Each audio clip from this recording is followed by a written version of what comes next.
Hello, hello, hello. Dr. Rowe, hope you're well. I want to talk about the subject of communication effectiveness. And actually, this is a great question. What we're doing is we're finding questions that are coming in at the moment and we're trying to address them as best we can. And so I guess the title here is Examples of Communication Effectiveness, because that's one of the best ways to look at it. Now, let me get myself in focus again. Just bear with me. Hopefully that's going to work. I've got fun with my camera at the moment. Yeah, look, if you're watching this and you are in business or you present online or you're in front of audiences or you're using Zoom or you're going one-to-one with people, one of the key things is to look and observe and understand when what you're doing is actually having an impact, when it's actually creating an effective line of communication versus whether you're just blurbing, but they're not really listening to you, tuned in, and actually you walk away going, was that very effective or not? Because some people can just dialogue, and get to the end of it, and the other person goes, what exactly were you saying? But equally, you could have a compressed version of that done the right way with the right process, and the other person's completely engaged. They walk away and they go, oh my God, I want to spend more time with you. So the key thing with knowing that your communication is effective, or what I would call communicating with impact, is that the other person's walked away with certain criteria met that you should be focused on. So let me put these up for you, and hopefully this will make it simpler. So these are some examples. I'm going to pull this over here, actually. Do you like my image behind me? Look, getting effective communication. All right, so one of the ways I think anyone going into communication with another person or a group to know that it's been effective is look at examples where you've got the outcome that you wanted to achieve.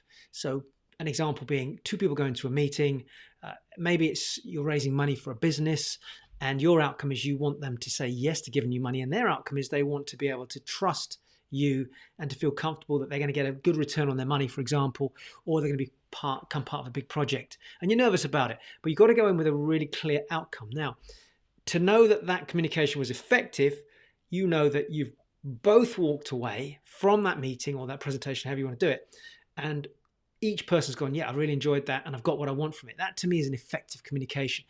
So that's important from an outcome perspective. Now, if you follow me at all on the stuff I do, communication with impact, or if you've taken my CWI test, you'll know that outcome becomes part of one major area in the radials of the communication system that I teach. The middle tier radial, there's 8 of them, and that's preparation. So to be effective in communication, you've really got to be effective in preparation. And to be effective in preparation, there's actually a whole bunch of different components, one of which is outcome. You get your outcome clear, you know what it is you want to walk away with, you know what it is that you want them to walk away with, you even get clarity from them. That's a winning, effective communication. So that's one example. Another one, as I've got here, is engagement. I personally think this is huge. If you're watching somebody and all of a sudden 10 minutes goes, 15 minutes goes, and you don't even notice it, you're totally engaged with that communication. You know whatever they're doing, however they're communicating with you, is effective. So whether you're in business, whether you've got to talk to your students, if you're a teacher, whether you've got to talk to your audience, whether it's your employees or a team, maybe you're in teams at work, could be on Zoom, live, whatever it is. If you can get instant engagement with people and then keep them engaged throughout the communication, that is a brilliant measure of the effectiveness of the way you're communicating. So are they leaning forward? Are they listening? Are they taking lots of notes? Are they nodding? Are they in a flow with you, which comes to number 3. So there's very specific ways to engage people. And when I'm teaching this to people, I always say, one of the quick ways is to grab their attention with something. It could be a strong question or a bold statement. And those 2 things alone can get people leaning in and listening to you. So that's another measure of effective communication. Look out for it and notice it when somebody's hooked you, or you're watching a video and all of a sudden you think, oh my gosh, that went really quickly. YouTube video is a classic example. Were they effective in getting your attention and keeping your attention? And they did that by engaging you. So there's lots of different ways to engage somebody. The third thing is rapport. Now, rapport is like synchronicity. It's when you get synchronized with the other person, you're in a flow. If I show you my 2 hands here, they're not really in rapport. They're going opposite to each other. But if I can get it like this, all of a sudden there's a flow between my 2 hands, and now we've got a good rapport. Now, rapport in communication is when the other person is nodding. They're looking at you. They're smiling. They've got the same body language. When you write something, they write something. They lean the same way. There's lots of different measures of rapport, and it's something that I like to teach people.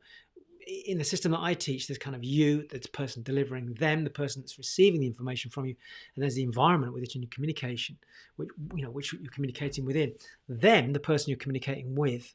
If you can get them in rapport with you and they're really feeling connected, now you're effective because you can start to steer and guide them to the destination you want the conversation to go. So I always look for it in front, an example being when I'm in front of an audience, if I'm doing something specifically and I'm using my hands or I'm gesturing or I happen to be moving a certain way or I nod a lot or I get them to acknowledge it. If I see their faces getting into alignment with mine, maybe even their heads nodding, there's a lot of increased energy and my energy is high. They're getting into rapport with me, they're laughing. Same thing on a one-to-one basis. If I'm standing in a certain way and I find that person's duplicating that, that means they're in strong rapport with me. That's effective. You're getting effective communication there. The opposite to that is somebody walks away and they don't feel engaged, they don't feel connected, they don't feel like they've got their outcome. They're certainly not in rapport with you. They're not really sitting, you're sat relaxed and they're forward and they're edgy. That's definitely not somebody that's in rapport with you. And then finally, effective communication to me is that you've got a strong follow through. So you both know what the next steps are.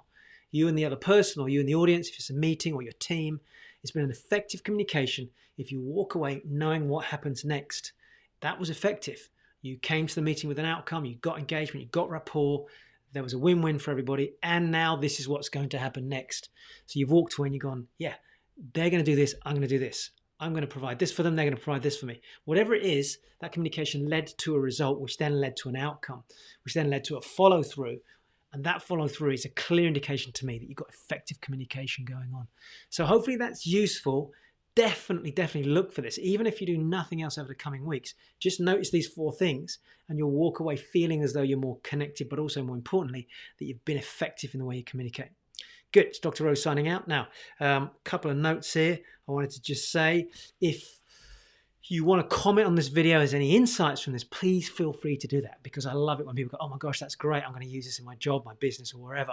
And the other thing I've written down here is if you want to learn and grow and expand more, please remember to follow us, to like us or to subscribe because there's going to be so much more of this content coming out. I've literally got a couple of hundred different methods of communication that I want to filter out through this tool. So remember, follow us, learn, subscribe, join us. I'll see you very soon.